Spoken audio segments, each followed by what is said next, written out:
सुंदरवन के जंगल में दो जुड़वा भाई रहते थे। एक भाई का नाम सोनू और दूसरे भाई का नाम मोनू था। सोनू तो बहुत ही सीधा साधा और भोला भाला था, लेकिन मोनू बिल्कुल विपरीत, हमेशा लड़ाई झगड़ा, दूसरों को धोखा देना ही इसका दिन भर का काम होता था। एक बार एक चीड़ा जंगल के रास्ते से अपना खाना लेकर जा रहा था। तभी मोनू उसे रोकता है। रुक, कहाँ जा रहा है? तुम्हें क्या मतलब, मैं कहीं भी जाऊँ? ठीक है, तुझे जहाँ जाना है जा, लेकिन जाने से पहले यह खाना मेरे हवाले करके जा। क्यों? मैं तुम्हें क्यों दे दूँ? ये मेरा खाना है, मैं तुम्हें नहीं दूंगा। चुपचाप ये खाना मुझे दे दे, वरना तुझे बहुत मारूंगा। चल भाग यहाँ से। कीड़ा रोता हुआ वहाँ से चला जाता है और जाकर सारी बात अपने पापा को बताता है। पापा, मैं खाना लेकर घर आ रहा था, तभी रास्ते में एक तोते ने मेरे से सारा खाना छीन लिया। क्या उसकी इतनी हिम्मत? मेरे बेटे से उसने खाना छीना? चलो बताओ मुझे, कौन था वो? हाँ पापा, चलिए मैं आपको बताता हूँ कौन था वो। थोड़ी देर में छोटा कीड़ा अपने पापा के साथ उसी जगह पर वापस आ जाता है जहाँ वह तोता उसका खाना छीन लिया था। लेकिन मोनू तो वहाँ से चला गया था और सोनू आ चुका था, लेकिन दोनों जुड़वा भाई थे, इसलिए कौवे को पता नहीं चलता। पापा, यही था वो जिसने मेरा खाना लूटा था। क्या भाई, ज्यादा चर्बी चढ़ा है क्या तुमको? मेरे बेटे का खाना क्यों लूटा तुमने? यह क्या बोल रहे हैं आप? मैं तो इसको जानता भी नहीं हूँ, मैं इसका खाना क्यों लूटूंगा? ज्यादा सड़ा बन रहा है क्या? सुधर जा, आज तुझे छोड़ दे रहा हूँ, लेकिन आज के बाद कभी ऐसा किया तो तुझे छोड़ूंगा नहीं। ऐसा कहकर कौवा और उसका बेटा वहाँ से चले जाते हैं। कौन था यार, बेवजह डांट कर चला गया। कैसे कैसे लोग रहते हैं यहाँ, पागल कहीं का। उधर मोनू, जिसने उस कौवे का खाना लूटा था, खाना खा रहा होता है और खुश हो रहा होता है। मुफ्त का खाना खाकर मजा आ गया। अब तो मैं रोज ऐसा ही करूंगा और किसी को पता भी नहीं चलेगा। मैं मेहनत करने से बच भी जाऊंगा और मेरा पेट भी भर जाएगा।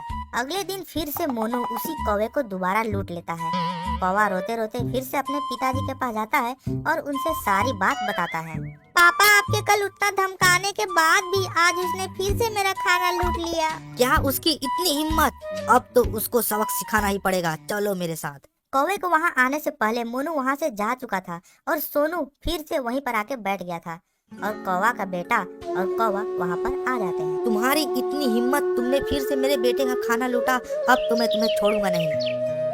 अरे रुको रुको, मैंने तुम्हारे बेटे का खाना नहीं लूटा, शायद मेरे जुड़वा भाई ने तुम्हारे बेटे का खाना लूटा होगा। क्या जुड़वा भाई? अब ये क्या चक्कर है? हाँ, मैं सही बोल रहा हूँ, मेरा एक जुड़वा भाई भी है जो हूबहू मेरे जैसा दिखता है। मुझे पक्का यकीन है कि शायद उसी ने आपके बेटे का खाना लूटा होगा। अगर तुम सच बोल रहे हो तो चलो दिखाओ, कहाँ है तुम्हारा जुड़वा भाई? हाँ चलिए, मैं आप दोनों को लेकर चलता हूँ। सोनू कौवा और उसके बेटे को अपने साथ अपने जुड़वा भाई के पास लेकर जाता है। यही है मेरा जुड़वा भाई। तो यही है वो जिसने मेरे बेटे को परेशान किया था 2 दिनों से? हाँ पापा, यही है वो जिसने मुझे परेशान किया था। शर्म नहीं आती तुम्हें? तुम्हारे वजह से तुम्हारे भाई को मैंने आज मारा। गलती तुम करते हो और मार ये खाता है। आज आखिरी बार बोल रहा हूँ, आज के बाद अगर ऐसा करोगे तो मुझसे बुरा कोई नहीं होगा। अरे अंकल, माफ कर दीजिए, आज के बाद ऐसा कभी नहीं करूँगा। ऐसे ही दिन बीत जाता है। फिर अगले दिन मोनू दोबारा से बाकी पक्षियों को लूटने के इरादे से जंगल में चला जाता है।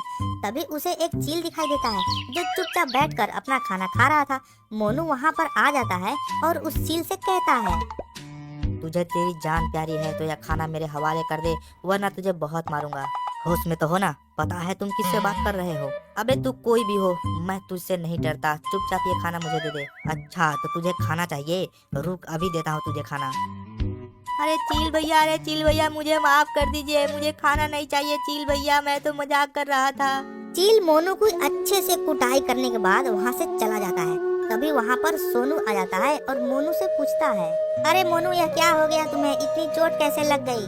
अरे क्या बताऊँ सोनू, एक चील ने आज मुझे बहुत मारा।